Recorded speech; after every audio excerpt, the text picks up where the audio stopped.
जी, आपने देखे कुछ मुख्तलिफ किस्म के टैटूज और I love the butterfly one. मैं अगर जिंदगी में कभी बनवाऊंगी तो बटरफ्लाई बनवाऊंगी। लड़कियां ज्यादा बटरफ्लाई बनवाती हैं। कोई और वो नहीं, मतलब होते हैं ना बहुत सारे और भी एनिमल्स होते हैं क्यूट से। अच्छा, लेडी बर्ड भी बड़ी क्यूट लगे। बिल्कुल, आई हैव कंप्लीट कैटलॉग। इसके अलावा any design you see from the internet, कोई भी पिक्चर वगैरह हो, you can bring, so I can make that. अच्छा, इसमें मैं देख रही थी कि जहाँ पे ब्लैक, एक तो ब्लैक होता है ना कलर, एक उसमें मुख्तलिफ कलर्स भी थे, तो वो कलर्स कितना अरसा रहते हैं? They are there forever? Because कुछ होते हैं जो टेम्पररी टैटूज होते हैं, कुछ होते हैं जो परमानेंट होते हैं। आप दोनों किस्म के करते हो?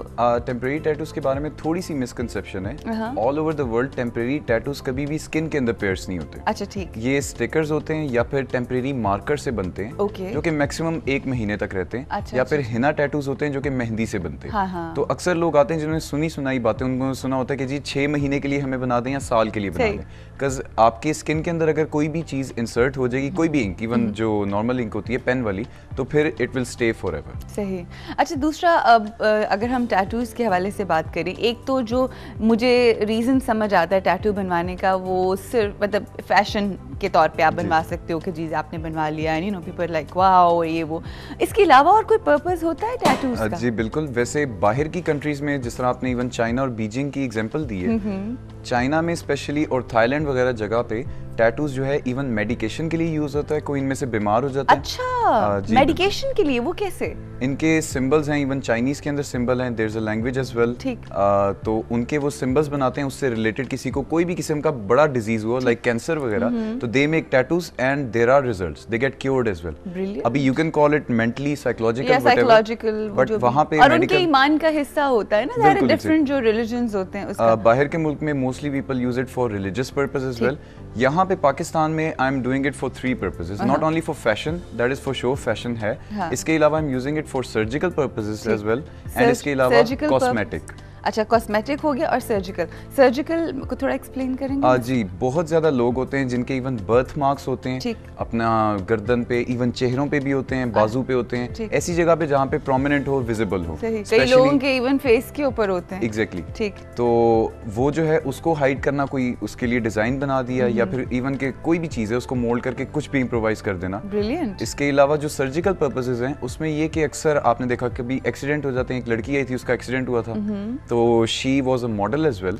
उनका इवन ये सारा कंधा जो है ये खराब हुआ होता है। तो अगर आप सर्जरी के लिए जाएं तो दैट इज वेरी एक्सपेंसिव। इतना कोई भी बंदा, इवन अमीर लोग भी अफोर्ड नहीं कर सकते। सो इन few thousand rupees you get a tattoo and it is covered. So Pakistan में I'm using it for 3 purposes: fashion, surgical and cosmetic. अगर कोई सीखना चाहता है, जैसे आपने नवीद से सीखा, and if somebody wants to learn, तो ये वही बात है ना कि आगे अगर आपके पास कोई इल्म है तो उसको आगे पहुंचाना इट्स वेरी इंपॉर्टेंट। तो किस तरह से आपको कांटेक्ट किया जाए? जहाँ तक सीखने का, आपके थ्रू कर लें, इट्स ओके, बट जहाँ तक सीखने का इशू है, एक तो this art is very expensive and costly. जो मैं इवन स्टोरी वो बता रहा था, तो नवीद ने इसी तरह बातों में कहा था कि जी ये मेरी कॉस्ट है, ये मेरी प्राइस है।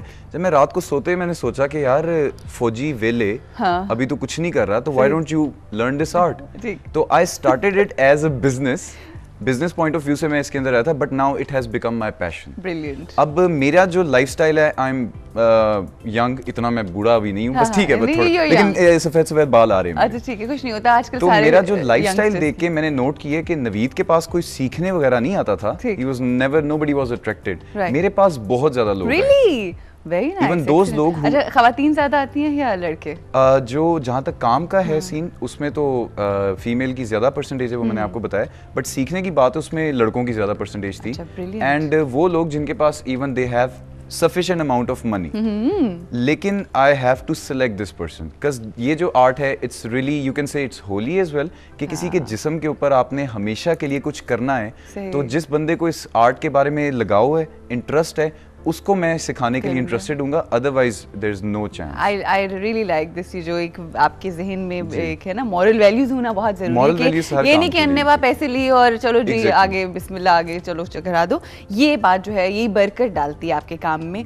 Zuhaib, thank you so much for being here. हम लोगों ने बड़ी ज़्यादा आज आपसे इन्फॉर्मेशन ली, बड़ी इन्फॉर्मेटिव गुफ्तगू थी टैटूज के हवाले से, और आप जान नहीं रहे आज, आपको पता ना। अभी आपको मैं खुदाफिज कह रही हूँ, मगर आप जान नहीं रहे। एक छोटी सी सिर्फ हाइजीन के बारे में जो लोगों को थोड़ा सा इशू है, ये जो नीडल्स वगैरह हैं, even I I just use, लोग मेरे से पूछते हैं कि जी आपकी स्टेरिलाइजेशन का सीन है, I don't sterilise anything, I use disposable things. अच्छा, तो उसमें थोड़ा सा एक्सपेंसिव भी ज्यादा हो जाता है? इसलिए एक्सपेंसिव होता है बिकॉज़ आपने इवन के लड़कियां अक्सर आती हैं तिल बनवाती हैं, तो आई चार्ज 2000 पर स्क्वायर इंच। मीरा की तरह यहाँ पे?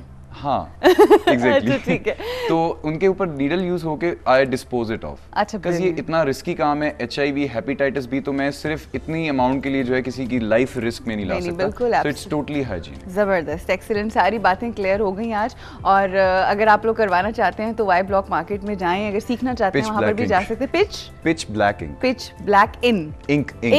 पिच ब्लैक इंक जी, वहाँ पर जाइए और ज़रूर टैटू बनवाइए। यहाँ पे हमें रुकना है ब्रेक के लिए, ब्रेक के बाद वापस आएंगे और हमारी बहुत ही प्यारी सी सहेली यहाँ पर आएंगी जिनसे बहुत सारी गुफ्तगू होगी। नाम है उनका ज़ेब चौधरी। तो मुलाकात होती है ब्रेक के बाद।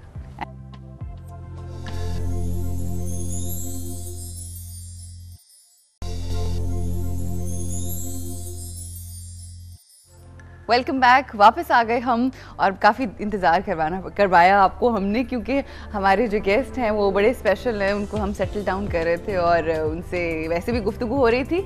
हमारी आज की जो गेस्ट हैं, she is such a fine and a versatile actress, not only an actress, a great producer, और डायरेक्शन में भी जब उन्होंने काम किया बहुत ही अमेजिंग।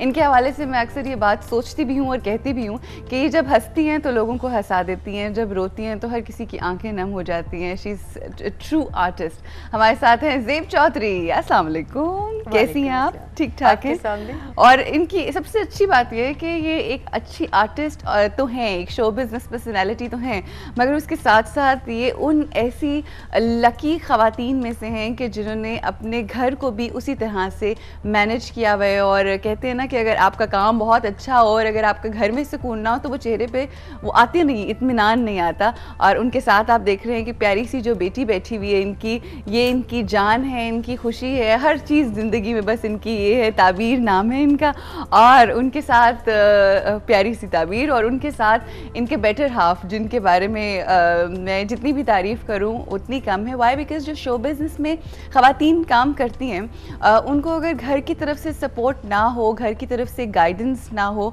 तो वो कुछ ज़्यादा अच्छा क्या कुछ भी नहीं कर सकती और वो बस बड़ी मुश्किलात का सामना करना पड़ता है।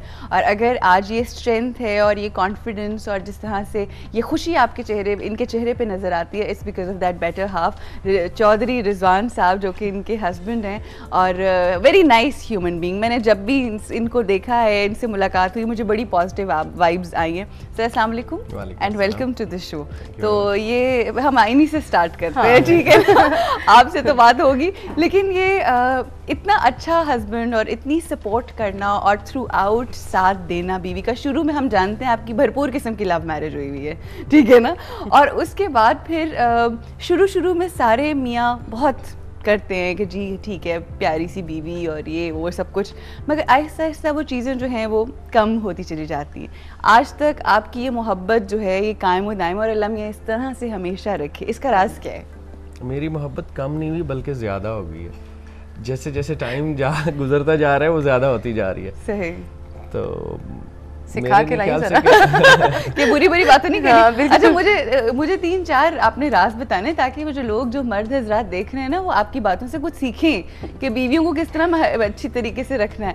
मगर अगर फ्रेंडली है ना आप, तो फिर सब कुछ ठीक है। फ्रेंड होना बहुत जरूरी है। अगर मतलब अगर आप अपने आप को मर्द जाहिर करने लग पड़े औरत के ऊपर कि जी मैं मर्द हूँ तो ऐसे होना चाहिए वैसे होना चाहिए, वो फिर नहीं चलता, मजा नहीं आता। शोबिज़ में तो फिर बिल्कुल ही नहीं चलता, बिल्कुल भी नहीं चलता, बिल्कुल। अच्छा, आज ज़ेब से जो उनके काम है उस हवाले से तो बात होगी, मगर इनकी जो पर्सनल आपस में अंडरस्टैंडिंग है, जिस तरह की ज़िंदगी चल रही है, और प्रोफेशनल लाइफ के साथ साथ जो पर्सनल लाइफ जिस तरह से गुजर रही है, उस हवाले से बात होगी। हमें यहाँ पे इमरजेंसी ब्रेक लेनी पड़ रही है, और इमरजेंसी ब्रेक के बाद जब हम वापस आएंगे तो गुफ्तगू को आगे बढ़ाएंगे।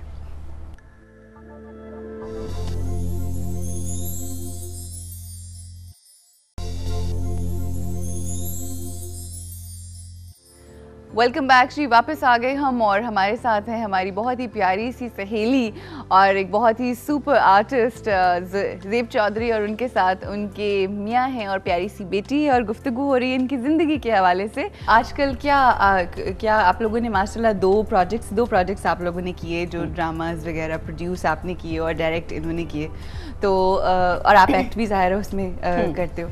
तो आजकल कौन सी प्रोडक्शन कुछ ऐसा है जो चल रहा है, व्हाट्स इन द पाइपलाइन? इन दिनों बस तैयारी हो रही है नए सीरियल की, इंशाल्लाह नेक्स्ट मंथ में कर रही हूँ। सही।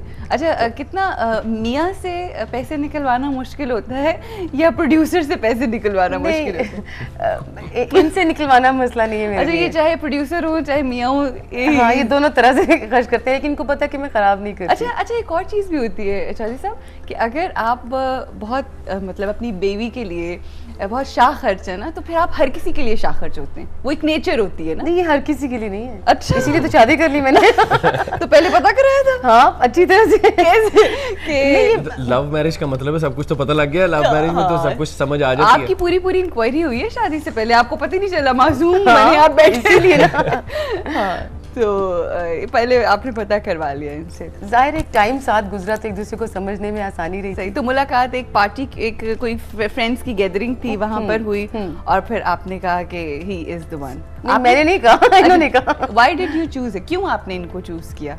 आपकी ज़ाहिर जिंदगी में, मतलब मैं ये नहीं कह रही कि बहुत सारी खवातीन होंगी, मगर बहुत सारी ऑप्शंस होती हैं ना। फर्स्ट अटेम्प्ट में अच्छी लगी मुझे, लेकिन जब मैंने बात की और फिर आगे बात से बात चलती है, फिर आगे से तो सबसे पहले जब आपने इनको देखा तो आपको इनके हुस्न ने, इनकी लुक्स ने डेफिनेट ठीक डेफिनेट है। वो उस वक्त मैं अकेला नहीं था और बहुत परस्तार पीछे फिरते थे। लेकिन ये उस तरह से डायलॉग नहीं कराते थे। अच्छा, हाँ बिल्कुल, आई एम श्योर बहुत सारे परस्तार होंगे डेफिनेटली। तो फिर आपको क्या लगता है, क्या ऐसी चीज थी जो आपकी इनके दिल में उतर गई? मेरी क्या कहते हैं उसको, अक्लमंदी से आगे बढ़ना, बात को बढ़ाना, शायद यही बेहतर रहा है। That's very important। अच्छा, एक चीज़ जो मुझे आप दोनों के अंदर नज़र आ रही है, जो दोनों की शख्सियत के अंदर एक दूसरे के लिए, वो ये कि आप लोग एक दूसरे की इज्जत बहुत करते हैं। कितना अहम होता है मियाँ बीवी की एक दूसरे के लिए इज्जत करना? वो इतना ज़रूरी होता है कि शादी से पहले जब मैंने आप कहती थी तो मैं कहती तुम कहा करो ना। अच्छा, सही। तो शादी होती अब मुझे आप कहा करो। इज्जत करना तो सबसे पहले जरूरी है। ये क्यों होता है ऐसे रिजवान साहब? जिंदगी में थोड़ा स्टाइल भी शादी से पहले ये वही वाली बात है, शादी से पहले यूं करके देखते हैं। और ये जरूरत है कि मुझे तुम कहो। हाँ, तुम बात देखिए ना, तुम कहो मुझे, इसलिए क्योंकि देखो करीब लगता है, फ्रैंकनेस बड़ी भी लगती है, फ्रैंकनेस बढ़ती है ना, फिर जब हो जाता है शादी के बाद कौन सी जरूरत है फ्रैंकनेस की? शादी के बाद फिर वो आप जनाब जरा बेहतर रहता है। अच्छा, मुझे बताइए कि ज़ाहिर है ज़ेब ने बहसी, आपकी दोस्त भी बहुत अच्छी हैं, आपके प्रोड्यूस जो आप करते हैं उनकी, उसकी डायरेक्टर भी हैं, आपकी बेटी की माँ भी हैं, आपकी बेगम भी हैं। मैं बेगम और माँ में से अगर आपसे पूछूं तो आप ज़्यादा मार्क्स किस में देंगे इनको?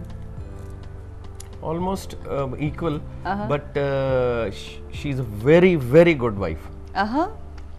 मैं समझ रही थी मामा बोला। अच्छा, she is a very good wife. वही बात है, और मेरा ख्याल है कि ये पहला मर्द है जिसने मैंने कहा सिखा के लाई। ये वैसे नहीं, ये जेन्युइन बात है। अच्छा, हाँ प्लीज। बहुत मतलब केयरिंग, हर किस्म, कई चीज़ें जो हम लाइफ में वैसे भूल जाते हैं, लेकिन इसको वो पॉइंट, एक बारीक पॉइंट भी इसको याद होगा कि उसके लिए ऐसे करना था, ये करना था। मतलब केयरिंग इतनी है, तो वो सारे उसने मैनेज ही अच्छे तरीके से किया हुआ है कि मैं बहुत खुश होता हूँ। क्या बात है, माशाल्लाह। You are a very lucky man and you are a very lucky wife. उसका रीज़न ये, देखिए ज़ेब चौधरी जो टेलीविज़न की स्क्रीन के ऊपर आती है, जो एक आर्टिस्ट है, जो एक सेलिब्रिटी है, उसके बारे में लोग बहुत जानते हैं, ठीक है, मगर उसने अपनी ज़िंदगी, पर्सनल लाइफ को किस तरह से अच्छा रखा हुआ है। बिकॉज हमारे यहाँ ये कॉन्सेप्ट है कि शो बिज़नेस की जो बीवियाँ होती हैं, शो बिज़नेस में काम करने वाली होती हैं, वो अपने घरों या अपने हस्बैंड्स को खुश नहीं रख सकती। तो आज आपका ये बात कहना बहुत सारे लोगों को शायद, आई थिंक, बड़ा एक पॉजिटिव मैसेज दे रहा होगा कि, क्योंकि ज़ाहिर है आप जो बात कर रहे हैं वो आपकी आंखों से झलक रही है कि वाकई यू रियली मीन इट। तो आई थिंक वो बड़ी अहम चीज़ है। अच्छा, एक बड़ा अहम सवाल जो मेरा है, आप इतनी माशाल्लाह तारीफ़ कर रहे हैं इनकी, एक मर्द को अपनी बीवी के अंदर क्या क्वालिटीज़ चाहिए होती हैं, इसका हमने जवाब लेना है आपसे, मगर आप सोचें, क्योंकि आप सोचना पड़ेगा आपको। ब्रेक के बाद हमें ब्रेक ले रही है, और ब्रेक के बाद जब वापस आएंगे तो हमें जानेंगे, अगर आप हमें फ़ोन करना चाहते हैं और बताना चाहते हैं कि एक मर्द को क्या क्वालिटीज़ चाहिए होती हैं अपनी बीवी के अंदर, क्योंकि मुख्तलिफ लोगों को मुख्तलिफ किस्म की क्वालिटीज़ चाहिए होती हैं, तो आपको क्या चाहिए वो हमें फ़ोन करके बताएं। हम शादी वादी नहीं करवाएंगे, मगर हम ऐसे पूछना चाहते हैं just to know the mentality of men कि उन्हें किस तरह की ख़वातीन चाहिए, और हम जानेंगे ये कि इनके दिल में क्या है और इनके दिमाग में क्या है आफ्टर द ब्रेक।